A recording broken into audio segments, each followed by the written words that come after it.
2025년 7월 3일 목요일 돈다방 미쓰리 시작하겠습니다. 자, 왜 이렇게 오랜만에 방송을 하니? 라고 물어보신다면 제가 앞에 방송에서 구구절절히 왜 방송을 이렇게 띄엄띄엄 하는지에 대한 이야기를 해드렸고요.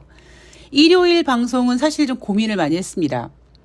근데 약간 개인적인 감정을 말씀드리면 일요일 방송 준비를 하다가 약간 밥맛 떨어졌어요.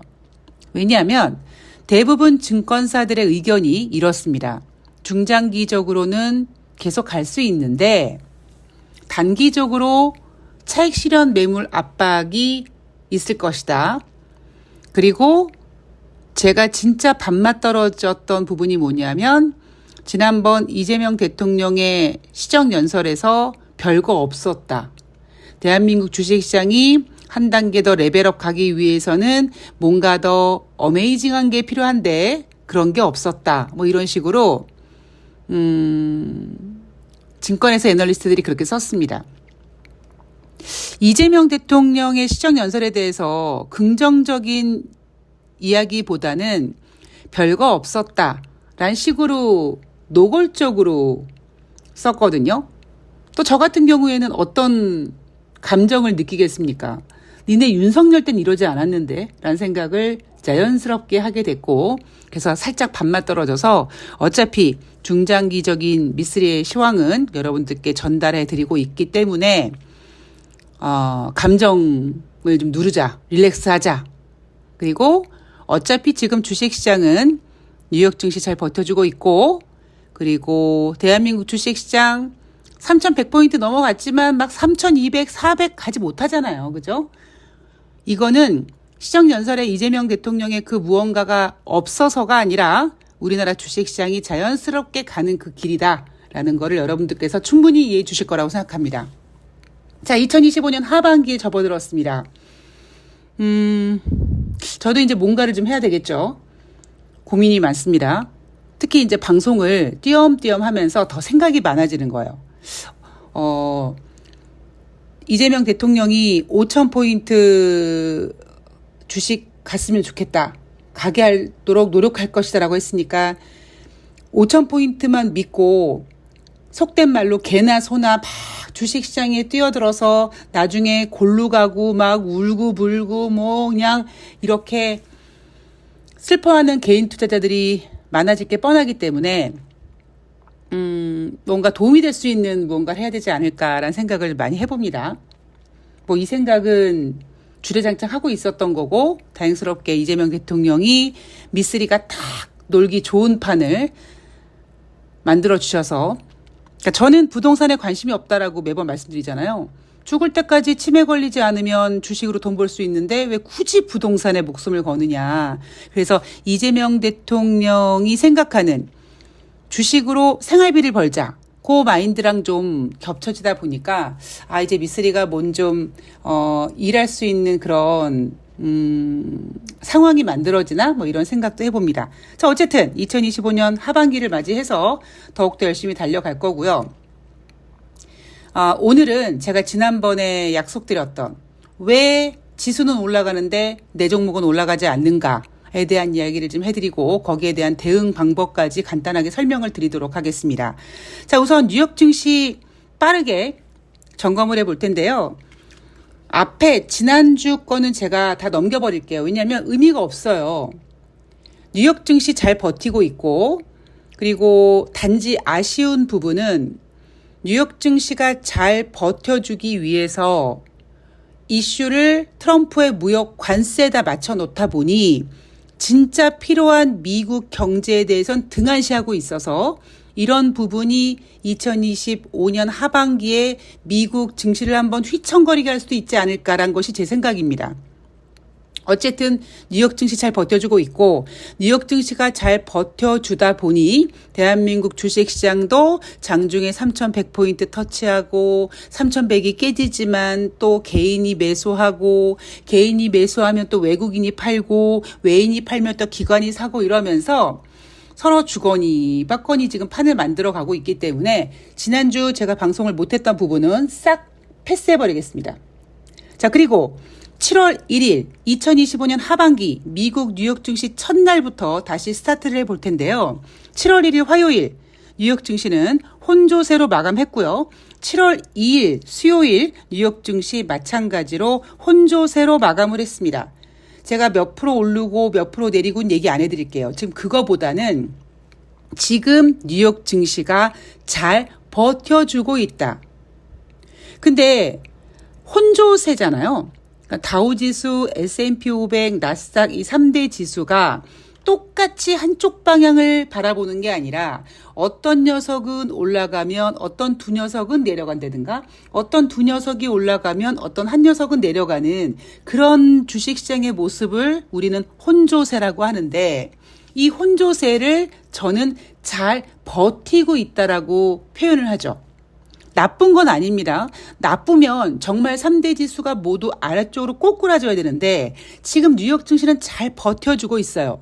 왜? 스포트라이트를 트럼프의 관세 전쟁에 맞춰놓고 트럼프는 지금 협상을 통해 잘하고 있다라는 식으로 예쁘게 포장을 하다 보니 뉴욕 증시는 잘 버티고 있는 겁니다.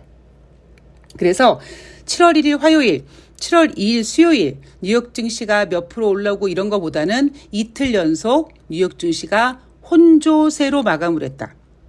이슈는 이렇습니다.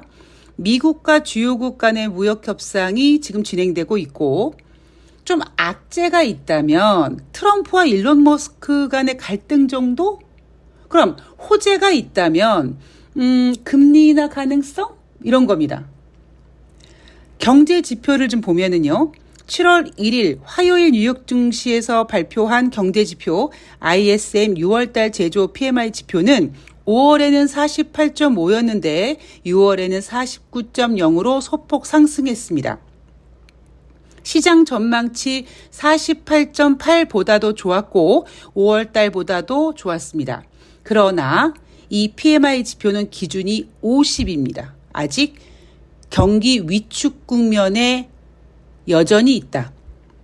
그리고 S&P 글로벌에서 발표한 6월달 PMI 지표, 제조 PMI 지표도 5월달 52.0이었고요. 6월달 52.9로 5월 대비 상승했습니다. 요거는 기준선 위에 있어요. 자, 금리 결정은요. 제롬 파월 연준 의장이 7월 1일 날 이런 얘기를 합니다. 관세가 없었다면 기준금리를 이미 추가 인하했을 것이다라고 합니다. 7월달 금리 인하 가능성에 대해서 명확히 제시하지 않았어요. 저는 매번 제롬 파월 연준 의장이 참 무능하다라고 얘기하잖아요. 관세가 없었다면 기준금리를 추가 인하했을 것이다 이미. 이 얘기는 금리 인하를 제때 하지 못했다라는 것을 인정하는 겁니다. 물론 전제 조건이 관세라는 게 있지만 여러분 생각해 보세요. 4월 달에 미국이 중국을 대상으로 100% 넘는 관세를 막 서로 부과하고 마치 전 세계가 무역 관세 전쟁으로 다 폭망할 것 같은 분위기였지만 쭉 시간을 돌아보면 저거 뭐 관세 그렇게 뭐 큰 의미가 있어? 할 정도로 트럼프가 요란하게 떠들었던 관세 전쟁이 그렇게 큰 문제는 아닙니다. 그런데 우리 쪼다 제롬 파월은 그 관세 전쟁 이슈에 너무 집중을 하다 보니 경기 지표가 둔화되고 있는 거를 제대로 보지 못한 상태에서 지금 금리 인하 때를 놓쳤습니다. 제가 몇 달 전부터 계속 얘기하죠. 지금 제롬 파월 연준 의장은 때를 놓쳤습니다. 마치 2022년 같아요. 2022년, 2023년인가요? 1월 달에 2023년이네요. 그죠? 2023년 1월 달에 인플레이션 지표가 꿀렁꿀렁 움직일 때 제롬 파월 연준 의장은 인플레이션 지표가 저렇게 상승하는 것은 일시적이다라고 합니다. 그렇게 놓고 나중에 인플레이션이 막 상승하니까 하반기에 접어들어서 미쓰리도 아마 이 증권 바닥에 있으면서 그렇게 금리 인상을 75bp씩 4번을 연달아 팍팍팍팍 한 거를 못 본 것 같아요. 그렇게 밀린 숙제를 하반기에 했고 그렇게 밀린 숙제를 하다 보니 지금 미국 경제 지표는 어떤 건 좋게 나오고 어떤 건 나쁘게 나오고 속된 말로 개판 5분 전이 된 거예요. 뭐든지 때라는 게 있잖아요. 제가 예전에 농담 삼아서 때는 목욕탕에만 있는 게 아니다 라는 이야기를 종종 하는데 그때 필요할 때 하는 액션이 있어야 되고 그리고 금리 결정, 통화 결정 같은 경우에는 지금과 같은 상황에선 살짝 선제적 대응이 중요한데 제롬 파월 연준 의장은 그거를 못합니다. 어찌 보면 트럼프는 금리 인하를 하라고 관세 이슈를 불거지게 해서 제롬 파월 연준 의장을 압박해서 금리 인하를 하란 말이야 이놈아 이러고 있는데 정작 트럼프의 그 신호를 눈치채지 못하고 관세 때문에 금리를 인하했어야 되는데 하지 못했다라는 거를 자기 스스로 지금 실토를 한 거예요. 지금은 뉴욕 증시가 잘 버텨주니까 이런 이야기가 뭐 그러려니 하고 넘어가지만 제가 몇 달 전부터 분명히 얘기했어요. 연준이 금리 인하를 제때 하지 못해서 제때 숙제를 하지 못해서 그 후유증이 분명히 나타날 거고 지금 상태로는 아마 2025년 연말쯤 갔을 때 그 부작용이 나타날 가능성이 있다라는 것이 지금 제가 바라보고 있는 시황관입니다. 저는 당장 내일 올라요, 모레 내려요 그런 건 모르잖아요. 근데 어떠한 느낌적인 신호 같은 게 있어요. 마치 작년 5월 달에 제가 8월 달에 경기 침체 같은 이슈 나와서 조심해야 돼요. 미쓰리가 8월 달마다 죽쓰는 기간이 있는데 그게 미쓰리의 징크스인데 이런 얘기를 해드린 적 아마 기억나실 겁니다. 이대로 대한민국 코스피 시장도 4천 가고 5천 못 갑니다. 이건 제가 아무리 이재명 대표를 좋아하고 지지해도 그거랑은 또 다른 문제예요. 그래서 다른 방송에서 3천 가니 3,100 가니 막 그래도 저는 침착하게 거기에 흥분할 필요가 없다. 설사 이재명 대통령이 임기 진행하는 그 5년 동안 코스피가 5천을 못 가도 이재명 대통령 다음 대통령에는 5천 포인트를 맞이할 수 있을 만큼 이재명 대통령이 튼튼하게 만들어 놓을 거다. 제가 오죽하면 이런 시나리오까지 제시하겠습니까? 지금 제가 지난번에 제 주변 분한테 뭐 주식 가르쳐달라 뭐 이런 얘기 들었다고 했잖아요. 그래서 막 지금 다 눈 돌아갔다고 제가 표현하잖아요. 지금 너무 과합니다. 살짝 아쉬운 부분은 이재명 대통령은 주식을 해본 경험이 있고 주식시장이 좋으면 투자자들에게 도움이 될 수 있다는 거는 굉장히 맞는 마치 수학의 정석 같은 맞는 이야기이긴 하지만 대부분의 사람들이 그렇게 정석 같은 생각을 하기보다는 그래? 나도 주식해야 돼. 그리고 주식을 모르는 상태에서 뛰어들고 조금 돈 벌면 막 흥분하고 그래 집 팔아서 주식하자 이런 상황 벌어지고 그러다가 나중에 이제 어떤 악재 나서 주식시장이 꺼지면 누구 욕을 하겠습니까? 이재명 대통령 욕할 거 뻔하거든요. 그러니까 여러분들이 항상 그런 마인드를 좀 잘 조절하셨으면 좋겠습니다. 자, 그리고 7월 2일 수요일 날 발표된 경제지표는 2월달 ADP 민간기업 고용지표 전월 대비 3만 3천 명 증가가 아니라 감소입니다. 지금 미국 경제지표 상당히 안 좋아요. 미쓰리 최근 어떤 지표들 좋아졌잖아. 그 좋아졌던 건 인생이나 주식이나 한쪽 방향으로 가는 게 없기 때문에 여러 가지 제롬 파월 연준 의장이 제대로 된 통화 정책을 하지 못한 상태에서 지금 경제 지표가 뒤죽박죽 나오다 보니까 반등하기도 하고 이런 분위기가 진행된 거지 지금 미국 경제 지표는 상당히 많이 안 좋습니다. 자, 고용이 감소한 것은 2년 3개월 만이고요. 금요일이 오늘 밤이죠. 예, 왜냐하면 7월 4일 날 미국은 독립기념일로 주식시장이 열리지 않습니다. 그리고 7월 3일 뉴욕 증시는 1시에 폐장합니다. 조기 폐장하죠. 그리고 고용지표가 발표가 될 거예요. 6월달 노동부에서 발표하는 고용지표는 지금 현재 예상으로 11만 명 증가 예상입니다. 자, 7월 1일 7월 2일 이틀 연속 뉴욕 증시 마감 현황 미쓰리가 여러분들께 뭘 얘기하고 싶은지 전달됐을 거라고 믿습니다. 자, 이제 여러분들이 궁금해하는 지수가 올라가는데 왜 내 종목은 안 올라가요? 아마 이벤트 하시는 분들 똑같은 생각 드실 거예요. 야, 미쓰리 왜 안 올라가? 근데 저는 삼성전자를 한 번도 사본 적이 없다라고 여러분들께 이야기를 하잖아요. 지수가 올라가는 이유는요, 지수를 구성하는 종목들이 몸뚱이가 졸라 큰 몸뚱이란 말이에요. 근데 대부분 개인 투자자들이요, 이렇게 좋은 시장에 나 주식 모르는데 뭐 사지? 하고 고민하다가 그래도 우량주 사야지 하고 삼성전자 같은 종목, 카카오 같은 종목, 네이버 같은 종목을 들어갑니다. 그런데 이미 개인들이 그렇게 뛰어들었을 때 주가는 이미 올랐을 때예요. 그런데 주식이란 녀석은 조금 주고 많이 뺏어간다고 했잖아요. 그러니까 개인들이 나 주식 모르는데 주식 해야지 하고 큰 녀석들 매수를 하다 보면 어느 정도 그 밀리는 힘에 의해서 수익이 난단 말이에요. 그러다가 주식이 이제 꺾입니다. 그럼 개인 투자자들이 그냥 존버하고 버티는 개인 투자자가 있는 반면에 나는 주식이 안 되나 봐 그리고 포기하는 분도 계시고, 일부는 그 마이너스를 메꾸기 위해서 테마 종목, 그러니까 삼성전자는 예를 들면 하루에 10% 올라갈 수 있는 확률이 별로 없잖아요. 근데 코스닥 종목은, 테마 종목은 주위에서 얘기 들어보니 하루에 10% 이상 막 상한가도 간대더라. 그럼 내가 지금 예를 들면 삼성전자에서 마이너스를 당하고 있는데 이걸 빨리 손절을 하고 코스닥 테마주로 가면 내가 빨리 만회가 되겠다. 그리고 코스닥 테마주로 넘어간단 말이에요. 근데 코스닥 테마주 같은 거는 개인 투자자들이 웬간해서 들어가서는 안 되는 종목이에요. 안 된다라고 표현한 건 뭐냐면 거기는 너무 치열하고 너무 잔인한 장입니다. 쭉 움직이는 게 아니라 와 갔다가 삐리리 띠로리 하고 제자리로 넘어오게 됩니다.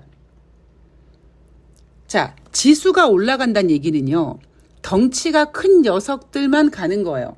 그 얘기는 덩치가 작은 녀석들은 가지 않는 장입니다. 아마 여러분들 기억나시죠? 미쓰리는 가장 매매가 즐거운 때가 코스피 2400, 2500 그 정도다. 왜? 큰 녀석들은 움직이지 않고 작은 녀석들이 막 움직이거든요. 자, 그러면 여러분들께서는 이런 질문 하시죠. 어떻게 미쓰리 3000포인트 넘었는데 너 좋댔다? 이렇게 생각하실 수 있는데 판이 다릅니다. 단지 제가 여러분들한테 하고 싶은 얘기는 왜 지수는 3000포인트가 넘는데 내 종목은 안 가?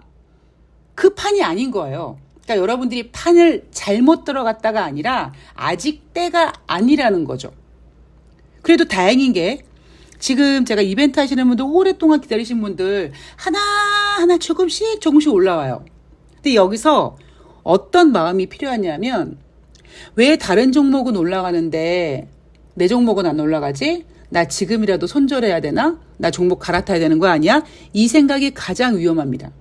제가 이건 여러 번에 걸쳐서 손절을 한 다음에 이미 원금에서 얼만큼의 금액이 없어진 상태에서 그 금액으로 다시 회복하기 위해선 중력의 법칙을 이겨서 날아야 되는 비행기가 얼마나 많은 에너지를 쏟아야 되는지 이야기를 해드렸던 것처럼 엄청난 에너지가 필요하고요. 성공 확률이 그렇게 높지 않습니다. 물론 재수 좋게 한 마이너스 한 10%, 한 20% 손에 났는데 딱 손절을 했는데 딱 사자마자 상한가 가는 종목 갔어. 30% 먹는 종목 났어. 이거는 거의 소설 같은 얘기예요. 일반 투자자들에게는요. 그러니까 지금 필요한 거는요. 아직 때가 아니구나. 그런데 지금 판이 나쁘지 않구나. 그렇다면 내가 조금 더 기다려보자. 내 종목이 노는 놀이터 그 판이 올 때까지 좀 기다리자. 여기서 여러분들이 조급하면은요, 매매가 완전히 꼬입니다. 제가 이런 얘기를 할 수 있는 이유는요, 제가 뭔 짓은 안 해봤냐, 이런 얘기 해드리잖아요. 조급한 마음에, 그게 내 계좌든, 아니면 제가 옛날에 증권사 근무할 때 고객 계좌든, 고객이 조금만 종목이 빠지면 띠리링 전화 와서 이주임 왜 이렇게 장 좋은데 내 종목은 안 가? 막 그러면 그 이야기에 또 그런 그 클레임에 제가 쫄아가지고 냉큼 손절하고 빨리 회복시켜줘야 한다는 마음에 다른 종목으로 넘어갑니다. 그러면 어떻게 해요? 그 종목이 다시 빠집니다. 제 마음은 더 조급해지고 투자자든 제 고객은 더 짜증나고 이게 계속 악순환이 되잖아요. 그럼 매매에 절대 성공할 수가 없습니다. 그래서 제가 지금 본격적으로 전문가 활동을 하지 않지만 여러분들께 주식은 기다릴 줄도 알고 그다음에 이렇게 같이 매매하는 것도 알고 수익금 빼는 것도 알아 이런 이벤트라는 걸 좀 진행하고 하는 이유가 뭐냐면 그 이벤트의 어떤 성격 미스가 왜 이벤트를 하는지에 대한 그 성격을 정확하게 파악하신다면 제가 끝까지 관리해드린다고 했으니까 아직 내 판이 아닌가 보다 라는 생각으로 좀 여유 있게 기다리실 수 있거든요. 물론 언제까지 여유로워야 돼? 그랬을 때 어느 정도 회복한 다음에는 이 정도 되면은 뭐 한번 종목가리에서 한번 좀 그래도 제가 매사기가 있으니까 한번 확 당겨 볼까요? 이럴 수도 있지만 그때도 사실은 기다려야 된다는 거죠. 제가 지금 이벤트라는 제목을 가지고 이렇게 설명을 해드리지만 여러분들 계좌를 매매하는 그 마인드도 저처럼 가져야 된다고요. 왜 지수가 올라가는데 내 종목만 안 올라가? 여기저기서 그러지 않습니까? 뭐 장 좋은데 너 돈 좀 벌겠다. 아니야 주식시장 좋은데 내 종목만 안 가 이런 식으로 웃자고 낄낄거리면서 얘기하는 분들이 많은데 그건 되게 바보 같은 짓입니다. 모르는 거죠. 지수가 올라간다고 다 돈을 버는 게 아니고 반대로 지수가 내려간다고 다 돈을 잃는 게 아닙니다. 제가 매번 강조하지만 지수가 올라가고 내려가고에 중요한 게 아니라 지금 판이 중요하다고 말씀드렸고 지금 판이 나쁘지 않습니다. 뭐 상법 개정부터 시작해서 외국인들도 돌아오고 있고 무엇보다 지금 대한민국 대통령이 이재명이라는 것 자체 하나만으로도 지금 주식시장 판은 일단 예전과는 달라요. 다르다고 해서 무조건 가지는 않는 장이니 조금 호흡 조절도 하고 기다릴 줄도 알고 그 대신 계속 막 장 좋으니까 종목 교체를 막 해야지 굉장히 위험한 거예요. 여러분들이 그런 부분만 명심한다면 예전과 판이 다른 이 주식시장에서 여러분들이 기다렸다가 좀 늦지만 수익 실현하고 어쨌든 수익 실현해서 원금이 만들어지면 그 다음엔 내가 이번에 좀 빨리 들어가는 종목을 들어가 볼까 할 수 있는 자신감이 생기거든요. 그러니까 그런 타임이 올 때까지 여러분들이 계속 호흡 조절하고 지금 주식시장 판이 어떤지 보면서 흥분 금지하는 게 가장 중요하다고 생각을 합니다. 왜 지수가 올라가면 내 종목만 안 올라가는지 여러분들 종목만 안 올라가는 게 아니에요. 작은 종목들은 못 갑니다.